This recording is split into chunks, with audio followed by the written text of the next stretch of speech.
Hello and welcome to my first ever Let's Play. This is going to be a playthrough of none other than Sonic the Hedgehog, particularly the 2013 re-release developed by Christian Whitehead, aka the Taxman. Look him up if you haven't heard of the guy. Anyway, the original version was released for the Sega Genesis, or Mega Drive depending on your region, in 1991. Anyway, Sonic the Hedgehog 1 has a rather simple story. One day, the evil scientist, Dr. Ivo Robotnik, or Dr. Eggman as he's now known internationally, has decided to put a whole bunch of animals inside of robots, apparently to be used as organic batteries, in order to try to use those robots to take over the world. Sonic, the world's fastest hedgehog, sees that his friends are being trapped inside of robots, and it's up to him to actually break open the robots and stop the mad scientist. Hey, that's already the end of Act 1. And since I collected 50 rings and jumped into the giant ring after passing the sign, yeah, I got into the special stage. This will be a 100% playthrough, but I will say this actually isn't going to be a perfect run. In fact, I actually fail at getting the Chaos Emerald in this special stage right here up ahead. See, I try to go in there and, oops, I fail. I'm not used to the touchscreen controls on this version of the game. I played console versions much more often, from Sonic Mega Collection to the original Genesis version of the game. Anyway, on to Act 2.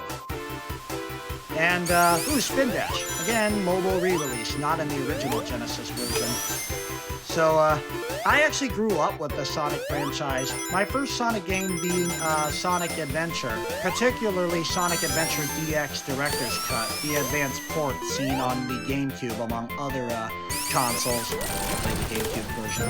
What I just grabbed there before bashing through that wall, that was the Speed Shoes. It doesn't just speed up the music, it also speeds up Sonic quite a bit for a ways.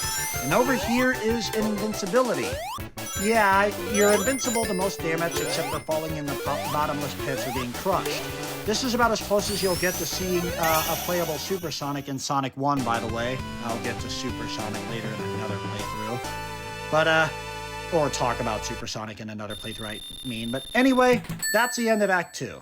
Here, I do manage to get the Chaos Emerald. There are 6 of them in this particular game, and you need all 6 of them in order to unlock the true ending.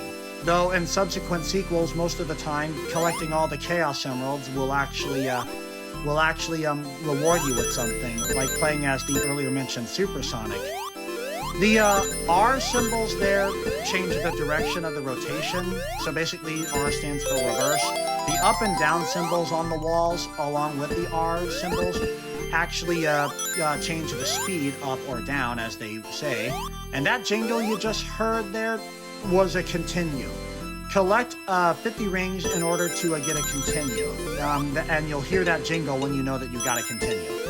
Anyway, that yellow gem in the center there, that is a Chaos Emerald.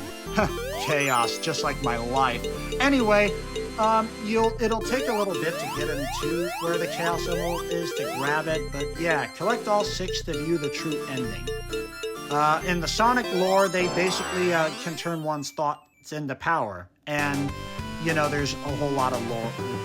There's a whole lot of lore compared to what I can explain here. This is my first Let's Play, so forgive me if my commentary isn't the best, but yeah. See there, I just gotta continue. If I get a game over, I will have 3 more lives to continue onward. Alright, Act 3.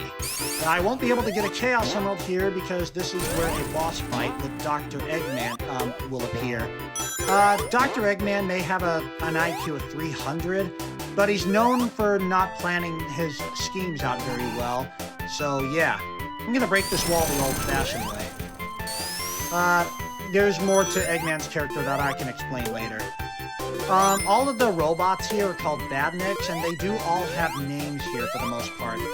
The red ladybug ones are called Motobugs, the blue bee ones are Buzz Bombers. The guys that appear out of nowhere are called Neutrons here. They are meant to be shaped like newts. And the crab ones are called Crab Meat. And over here it is PETA's worst nightmare. Yeah, this is Dr. Eggman. in his first appearance and in his first contraption, a giant wrecking ball. Yeah, this actually is reused quite a bit in other Sonic games, so get used to it. In each boss fight, you have to hit Eggman 8 times in order to defeat him, though each contraption he has is different from the last. So yeah. I'm sorry if my commentary isn't the best, but this is actually my first ever playthrough. But I will say, though, it is actually nice trying something new for me here. And that's the end of the boss for this level. I'll see you in the second part. Oh, here is actually a capsule, by the way, where Eggman puts more animals in. Why he builds it with a button on top, whatever, it's a video game. But yeah, that's it for Green Hill Zone. I'll see you in part 2.